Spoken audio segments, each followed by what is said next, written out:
Hello बच्चा party, कैसे हैं आप सभी। मैं आशा करता हूं कि आप सभी बहुत अच्छे ही होंगे। सो चलिए गाइज, आज हम आपको क्लास 10th का चैप्टर 4th का एक्सरसाइज 4.1 का क्वेश्चन नंबर फर्स्ट का 4th पार्ट बताने जा रहे हैं। मैं जानता हूं कि एग्जाम का डर तो सभी के मन में होता है, लेकिन अगर आप लोग ऐसे सरस्वती क्लासेस के साथ जुड़े रहे तो एग्जाम का डर यूं उड़नछू हो जाएगा। तो चलिए इसी बात पर हम क्वेश्चन नंबर 4th की स्टार्टिंग करते हैं। क्वेश्चन नंबर 4th है 2x² माइनस के x प्लस के 1/8 इक्वल्स टू 0।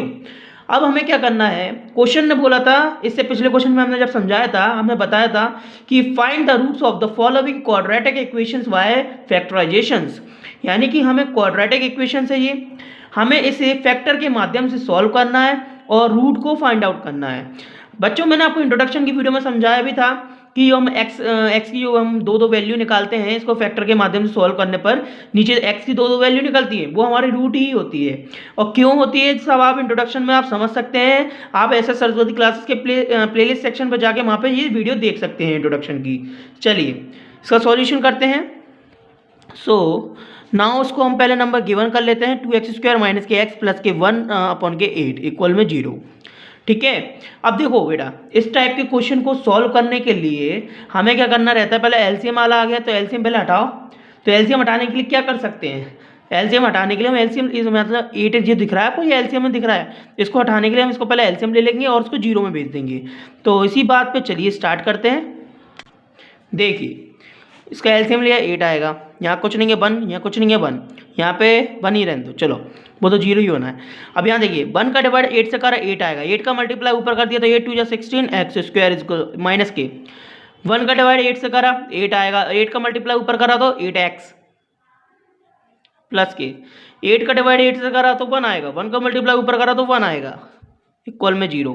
अब ये डिवाइड में जो 8 है इसको हम 0 में भेज दें, 0 के मल्टीपल में भेज देंगे तो यानी ये तो क्या हो जाएगा, 0 ही हो जाएगा। तो हमारी वैल्यू मिलनी चाहिए 16x² माइनस के 8x प्लस के 1 इक्वल में 0। सो गाइज, आपको इतनी बात समझ में आ गई, चलिए अच्छे से आ ही गई होगी। अब नेक्स्ट स्टेप पे बढ़ते हैं। अब जो हमारी क्वाड्रेटिक इक्वेशन है, अब इसमें क्या करना है, हमें इसका फैक्टराइजेशन करना है। तो बच्चों यहाँ देखिए x² का कोएफिशिएंट कौन है, 16। तो बेटा अब पहले नंबर क्या है, हमने इससे पिछले क्वेश्चन में आपको बहुत बताया था कि यहाँ पर लास्ट वाली जो कांस्टेंट वैल्यू होती है, हमें ऐसा कुछ वैल्यू देखनी पड़ती है कि मल्टीप्लाई करने पर लास्ट वाली वैल्यू आ जाए और प्लस माइनस करने पर बीच वाली आ जाए, क्योंकि हमें बीच वाले नंबर को तोड़ना होता है। ठीक है। लेकिन हमने आपको ये भी बताया होगा कि x² का कोएफिशिएंट अगर 1 के अलावा और कुछ होता है तो कुछ और ट्रिक लगाई जाती है, क्योंकि ये ट्रिक बहुत बढ़िया है और आप समझेंगे तो मज़ा आ जाएगा। तो देखिए x² का कोएफिशिएंट कौन है, 16। अगर मैं आपसे कहूँ 16 मल्टीप्लाई कर दो कांस्टेंट वैल्यू में तो कितना हो जाएगा, 16 ही आएगा। अब हमारे लिए कांस्टेंट वैल्यू क्या हो गई, 16, लेकिन हम लिखेंगे क्या, 1 ही लिखेंगे क्वेश्चन में नीचे सॉल्व करने पर। ये एक ट्रिक है छोटी सी, यहाँ पर x² का कोएफिशिएंट जो भी हो उसका मल्टीप्लाई कर दिया जाए, कहाँ पर, यहाँ पर। ठीक है, इतनी बात समझ में आ गई। अब देखिए 1 में मल्टीप्लाई करा तो 16 आ गया। अब हमें ऐसी वैल्यू देखनी है कि प्लस माइनस करने पर आए 8 और मल्टीप्लाई करने पर आए 16। तो भाई साहब एक बात बताओ, अगर मैं आपसे बोलूँ 4 × 4 कितने होते हैं, आपने बोला 16, और मैं आपसे बोलूँ 4 + 4 कितने होते हैं, आपने बोला 8, तो भाई साहब जी तो यार यहाँ तो हमने क्या करा, ये तो वैल्यू निकल गई। यानी कि 4 का × 4 में करेंगे तो 16 मिलेगा, जो कि हमें चाहिए, लेकिन हमें 8 भी चाहिए था, तो हम 4 + 4 भी करते तो 8 मिल जाएगा। इसका मतलब क्या हुआ, हमें जो दो वैल्यू की हमें जो ढूंढना था, वो दो वैल्यू क्या है, ये है कि तलाश हमें इसकी थी 4 × 4। तो यहाँ हम ले सकते हैं 16x² minus as it is रहेगा ब्रैकेट में 4 + 4 ब्रैकेट के बाहर x प्लस के 1। आई समझ में। यहाँ पे 16 तो एक ट्रिक लगाई है, रहेगा क्या, 1 ही रहेगा।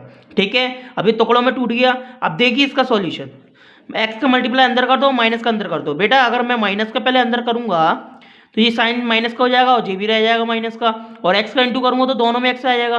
तो चलो कर देते हैं डायरेक्ट, माइनस के 4x माइनस के 4x प्लस के 1 इक्वल में 0। ओके, चलो अब 2 का पेयर बना लो, जैसे एक 2 का ये बना लिया, एक 2 का ये बना लिया।